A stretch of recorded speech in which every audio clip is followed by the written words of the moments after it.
Some women command a room without saying a word. It is not their beauty, though they may be beautiful. It is not their success, though they are often successful. It is a frequency, a resonance that emanates from their core, a quiet power that speaks directly to the soul of a man, bypassing his ego entirely. This is the energy of spiritual femininity, a force so potent and so authentic that it causes a truly powerful man not to conquer, but to surrender. This surrender is not one of defeat, but of recognition. It is the feeling of coming home to a place he didn't know he was searching for. Most women are taught to chase, to prove, to perform. They are given strategies, rules, and techniques to capture a man's attention. They learn to contort their personalities into a shape they believe is desirable, becoming a carefully constructed echo of what they think he wants. But the spiritually feminine woman does none of this. She understands a profound truth: that which is forced is never truly owned. Her power is not in doing, but in being. She has journeyed inward, deep into the often frightening landscape of her own psyche, and has returned with a treasure that no man can give her and no one can take away, a deeply rooted sense of her own wholeness. This is the woman who has faced her own shadows, and therefore is not afraid of his. She recognizes that a man of substance, a man of power and ambition, is not a simple creature. He lives in a world of logic, strategy, and relentless forward momentum. His life is a structure built of discipline and will. Yet, beneath this armor, in the unconscious depths of his psyche, lives a vibrant, often neglected, feminine counterpart.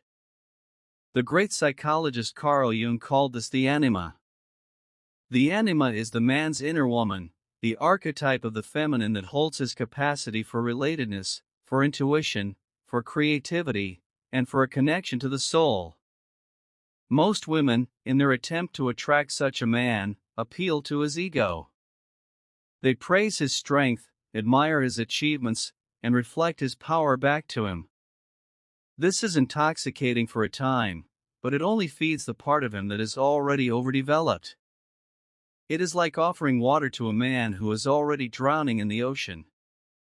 The woman of spiritual depth, however, speaks a different language. Her very presence is a balm to his anima. She does not merely admire his fortress, she brings life to the forgotten garden within its walls. She is not a reflection of his power, but a connection to his own hidden depths. Do you understand the difference? One is a mirror to his ego.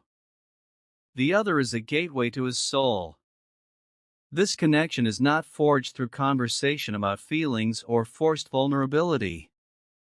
It is far more subtle, more elemental. It is in the way she holds her own emotional center, undisturbed by the storms of his ambition or the pressures of his world. A powerful man is a locus of immense energy, often chaotic. He is a warrior, constantly battling the external world and his own internal drive. He is accustomed to people reacting to this energy with fear, with adulation, with neediness. People are constantly trying to take something from him: his resources, his status, his validation. The spiritually feminine woman wants nothing. This is not a pose, it is a fundamental reality of her existence. She has cultivated what the Stoic philosophers called an inner citadel. Her peace is not contingent on his mood. Her sense of worth is not derived from his approval. She has done the grueling work of untangling her identity from external validation. She has faced the terror of her own aloneness and found not emptiness, but sovereignty. This inner stillness creates a gravitational field. To a man whose life is a constant storm, her calm is not weakness, it is the most profound kind of strength. It is a sanctuary. He finds himself breathing more deeply in her presence, the relentless noise of his own mind quieting for the first time. How does a woman cultivate this unshakable inner peace? It is not a gift of birth, but a product of immense courage. It begins with a journey into the shadow. The shadow, as Jung described it, is the part of ourselves we repress, deny, and disown.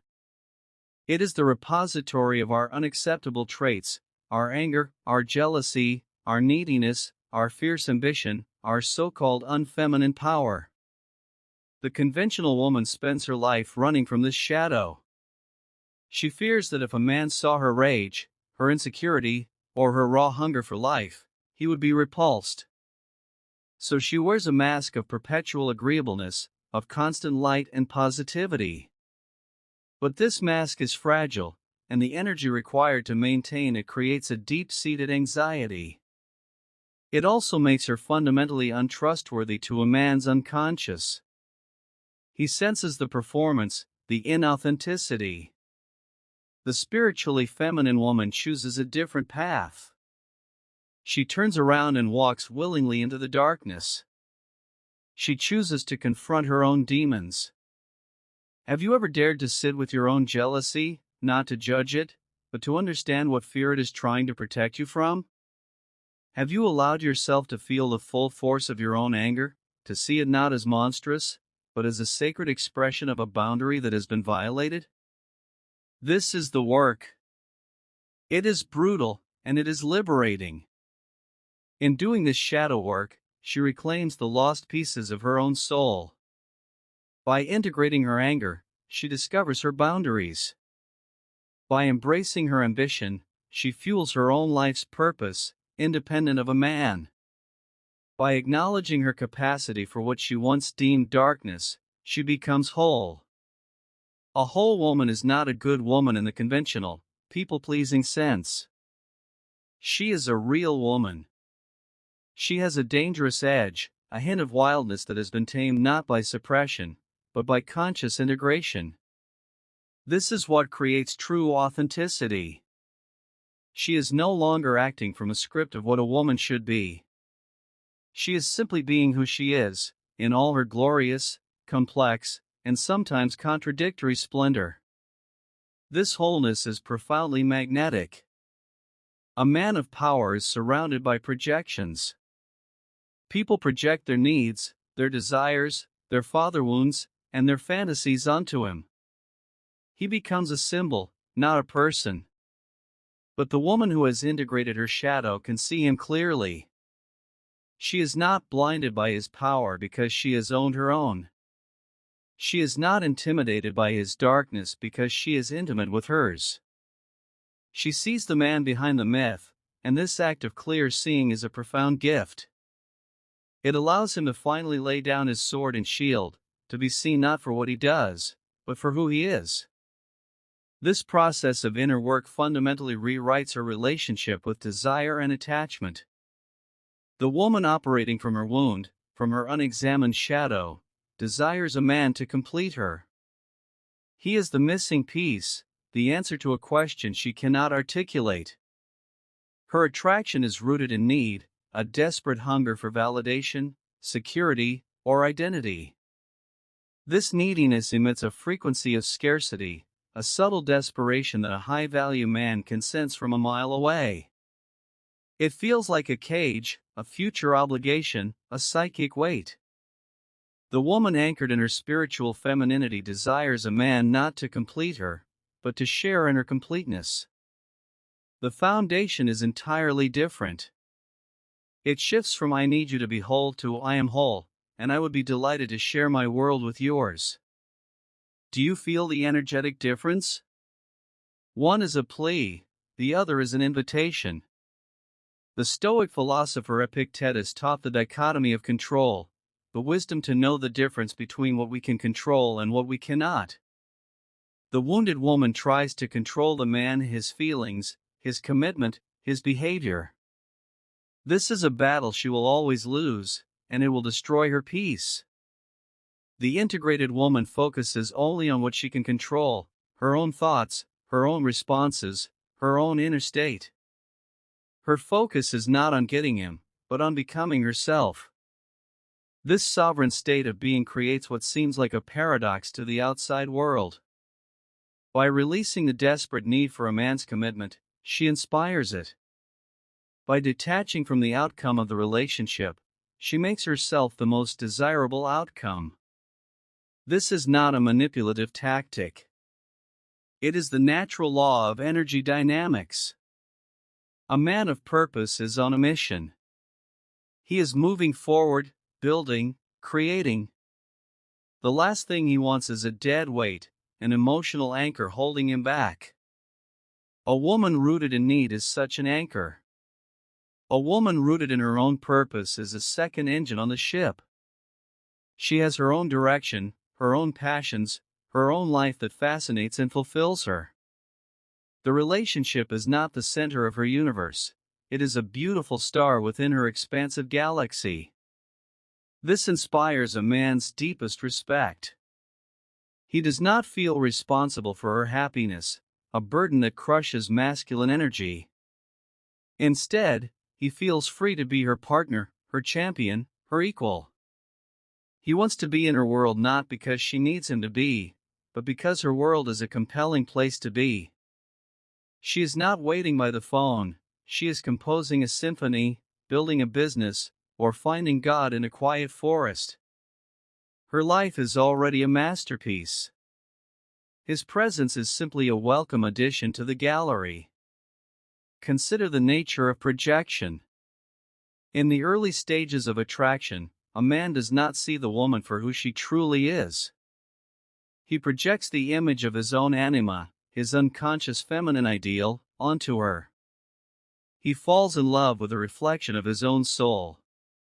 For most women, this is a dangerous moment. If her sense of self is weak, she will try to become that projection. She will contort herself into the shape of his fantasy, terrified of the moment he discovers she is a real, flawed human being. The anxiety is immense. She is constantly on stage, performing the role of the dream girl. Eventually, the mask slips, the projection shatters, and the illusion crumbles. The spiritually feminine woman, however, has a different relationship with his projection. Because she is already whole, because she knows herself intimately, she provides a clear and stable screen for his projection. She is not threatened by it, nor does she try to become it. She can hold the weight of his idealization without losing herself. She has the quiet confidence to know that his fantasy, while beautiful, is not her. Her stability allows the projection to exist without causing her to become inauthentic. She doesn't need to be his goddess, because she is already the sovereign of her own inner kingdom. This is a profound relief for him, even if he doesn't consciously understand it. As the relationship deepens, her stability allows for a remarkable process to unfold. Instead of the projection shattering violently, it is allowed to dissolve gently. Because she never pretended to be the fantasy in the first place, there is no grand betrayal, no dramatic fall from grace. He slowly begins to see the real woman behind the archetypal image. He sees her flaws, her quirks, her humanity. And because she has already accepted these parts of herself through her own shadow work, she is not ashamed. She does not recoil when his gaze becomes more realistic. This is a critical juncture where most relationships fail. The man pulls back, feeling disillusioned, and the woman panics, trying to reclaim the fantasy. But here, something different happens. He sees her humanity and finds it more compelling than the fantasy. He sees her strength in her vulnerability, her beauty in her imperfection. The initial chemical rush of attraction, born of projection, transforms into something far more real and enduring, a deep, soul-level connection built on truth. She has guided him, without words, from infatuation with an image to love for a person. This is the path of individuation, the Jungian process of becoming a whole, integrated self. She does not just invite him into a relationship, she invites him on a journey of his own soul. This journey changes the very definition of surrender. A powerful man is conditioned to resist surrender at all costs. In his world, surrender means defeat, loss of control, weakness. But with this woman, he encounters a new paradigm. The surrender she inspires is not to her will, but to a deeper truth. It is the surrender of his ego's insistence on control. It is the surrender of his emotional armor. It is the surrender to a state of being where he doesn't have to be the unshakable warrior 24/7. In her presence, he can lay down his burdens. Her inner peace is not passive, it is an active force, a quiet alchemy that transmutes his stress into tranquility. He discovers that in this specific kind of surrender, there is not weakness, but a profound expansion. He is not losing power, he is gaining access to a different kind of power, the power of connection, of intuition, of being. He surrenders the need to be right, in favor of the desire to understand. He surrenders the illusion of his own self-sufficiency and discovers the strength in genuine partnership. This is not something she demands of him. She simply embodies it, and in her presence, his own soul yearns to follow suit. The man who has built an empire finds himself wanting to build a home, a sacred space defined not by walls, but by the quality of presence they share. Think of the Stoic emperor, Marcus Aurelius, who wrote about his inner citadel, a fortress of the mind impervious to the chaos of the Roman Empire. The spiritually feminine woman has built such a citadel. Her emotional state is her sovereign territory. This is why she does not engage in petty drama or emotional manipulation. She sees these tactics for what they are, the desperate strategies of a psyche that feels powerless and is trying to exert control externally because it has no internal control. Why would you play these games when your sense of worth is unassailable? Why would you resort to jealousy or ultimatums when your peace is generated from within? This emotional self-possession is incredibly rare. A powerful man is used to being a target for emotional turbulence. People's hopes, fears, and insecurities constantly crash against him. He is often the emotional regulator for his family, his company, his entire world. The woman who can regulate herself, who can meet chaos with calm and pressure with presence, becomes an oasis in his desert. She is not another problem to be solved, she is the space where solutions arise. She doesn't drain his energy, she replenishes it. Her presence is not a demand, it is a gift. He finds himself wanting to protect her peace, not because she is weak, but because her peace is a precious resource that nourishes them both. This self-regulation is not cold or detached. It is the furthest thing from it. It is a deep, warm, resonant peace. It is born from having walked through the fires of her own emotional trauma and choosing not to become a victim of her history, but the architect of her future. She has learned to mother her own inner child, to soothe her own anxieties, to validate her own feelings without needing someone else to do it for her.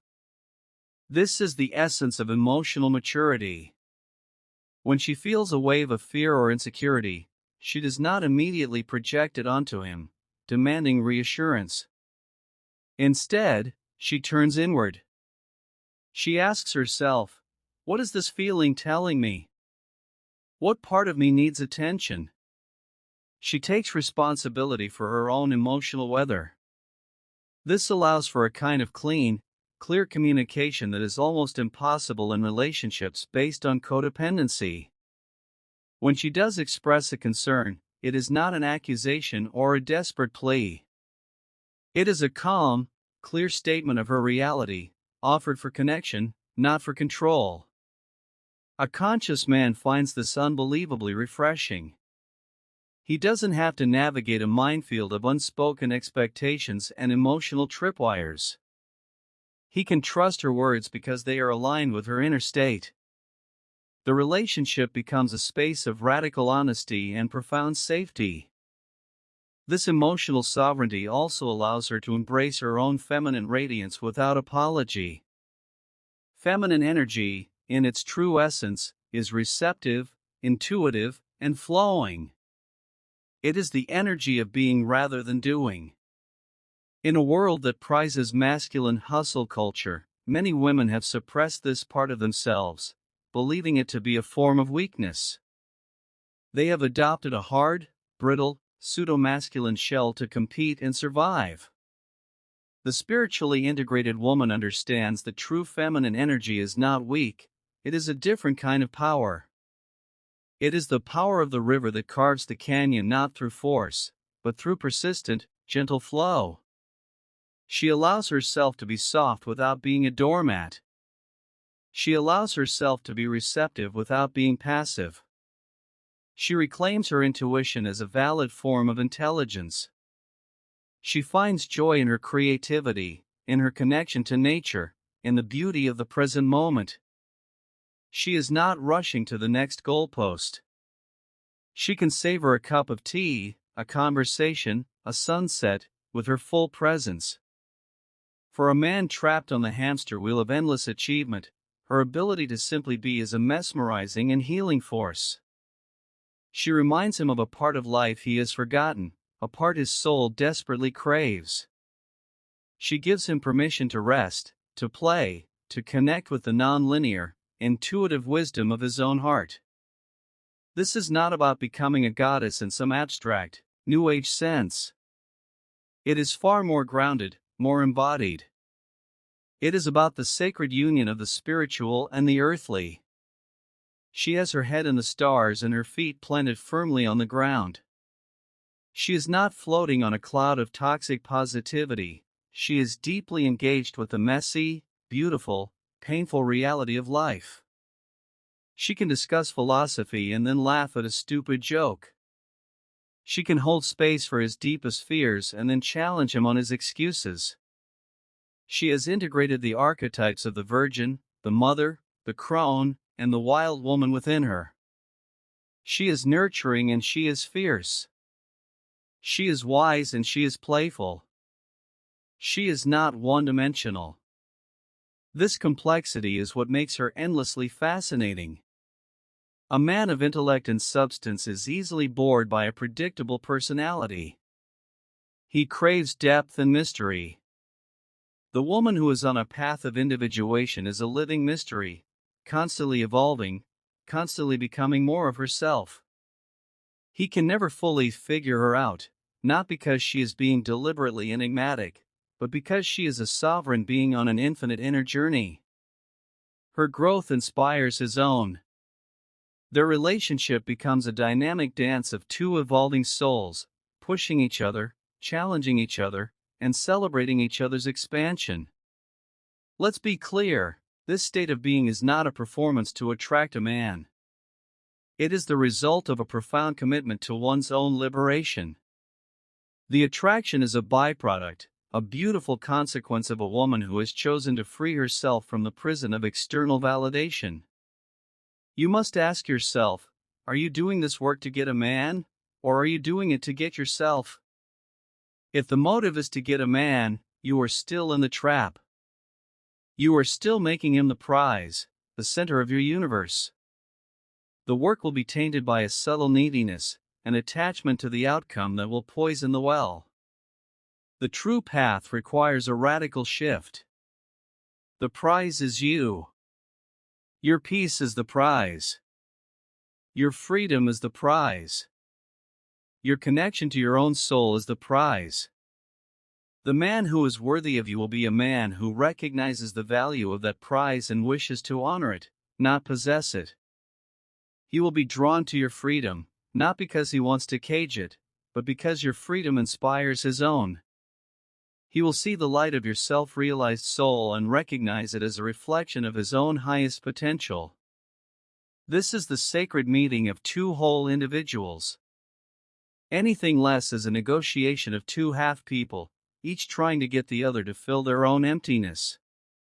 The spiritually feminine woman understands the nature of masculine energy. She knows that a man of purpose is driven by a mission.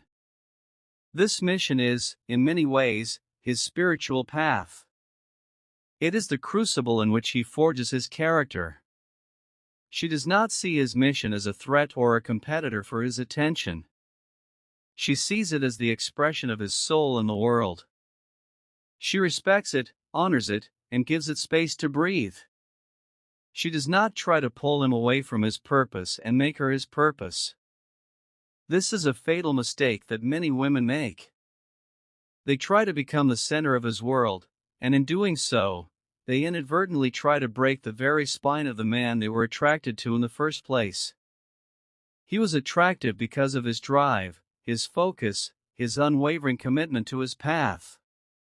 To demand he give that up is to demand he become a lesser man.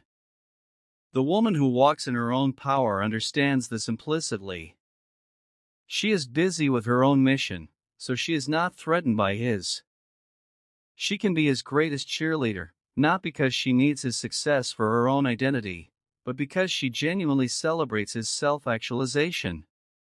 She becomes his trusted counsel, his sanctuary, the one person he can be completely real with, because she has no hidden agenda to derail his trajectory. Her support is not blind agreement. She is not a yes woman. Because her identity is not fused with his, she can maintain a clear perspective. She is the one person in his life who is not an employee, a competitor, or a sycophant. Her validation is not easily won, and therefore, it is incredibly valuable. When she offers praise, it is genuine. When she offers a challenge or a dissenting opinion, it is born not of a desire to control him, but of a deep respect for his potential. She is not afraid to hold up a mirror to his ego, to question his motives, to point out a blind spot. She can do this without triggering his defensiveness because it is not an attack. It comes from a place of love and a shared commitment to growth. Do you see the strength required for this? It requires a woman who is not afraid of conflict, not because she enjoys it, but because she values truth more than she values superficial harmony. She is not afraid that he will leave her if she disagrees with him, because her survival does not depend on him. She is anchored in her own center. This makes her the safest person in his life. He knows he will get the truth from her, unvarnished and pure. This is a gift beyond measure for a man who lives in a world of illusion and flattery. The journey of developing this spiritual femininity is, in essence, a journey of rebirth. It involves the death of the old self, the people-pleaser, the victim, the performer. It requires grieving the strategies that you thought kept you safe but were actually keeping you in a cage. It means letting go of the fantasy that a man will come and rescue you from yourself. The rescue mission is an inside job. You are the rescuer you have been waiting for. This path requires a solitude that may feel terrifying at first. It means choosing your own company over company that drains you. It means learning to sit in the quiet and listen to the whisper of your own intuition rather than the roar of society's expectations. It is in this fertile solitude that the seeds of your true self begin to sprout. You begin to differentiate between your own desires and the desires you have been conditioned to want. You begin to build a life that genuinely excites you, a life that is an authentic expression of your own soul. You become your own source of joy, your own source of validation. When you reach this state, a relationship becomes a choice, not a need. It becomes an act of creation, not an act of desperation. And from this place of profound self-possession, you become a force of nature. Ultimately, the surrender a powerful man experiences is a surrender to authenticity. In a world of artifice, social media masks, and carefully curated personas, the authentically whole woman is a revelation. She is a resting place for his soul. Her presence is a silent permission slip for him to be authentic too. He doesn't need to perform his power. He doesn't need to display his success. He can just be. The powerful man's secret burden is the loneliness of his position. He is on a pedestal, and pedestals are lonely places. He yearns for a peer, an equal, a partner who can meet him at his level, not just in intellect or success, but in spiritual and emotional maturity. He longs for someone with whom he can share the weight of his crown, or even better, someone who makes him forget he is wearing one at all. The spiritually feminine woman is this peer. She meets him not as a subject looking up to a king, but as a sovereign meeting a sovereign. Their connection is not a merger of a powerful entity and a lesser one.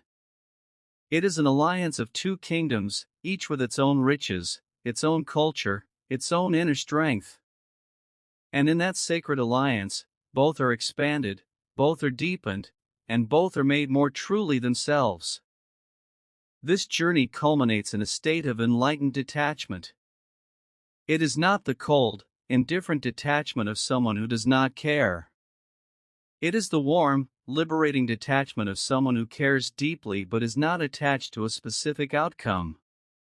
It is the wisdom of the Stoics, the serenity to accept the things you cannot change. She gives her all to the relationship, her presence, her love, her wisdom, but she understands that she cannot control his journey, his choices, or his feelings. She loves him freely, without the invisible strings of expectation. This is the highest form of love. A love that says, I choose you, but I do not need you. My happiness is my own responsibility, and yours is yours. I will walk with you, grow with you, and love you fiercely, but my soul's salvation is not in your hands. This profound release is the final key. The man feels it. He feels that he is not being held captive by her emotional needs. He is being chosen, freely and daily, by a woman who is herself free. This inspires in him a desire not to flee, but to choose her back, with the same level of consciousness and freedom. It is the surrender of the ego's games in favor of the soul's truth. It is the final, quiet recognition that true power is not in conquering the world, but in finding the one person with whom you can safely lay down your arms. The woman who knows her worth doesn't chase, she chooses.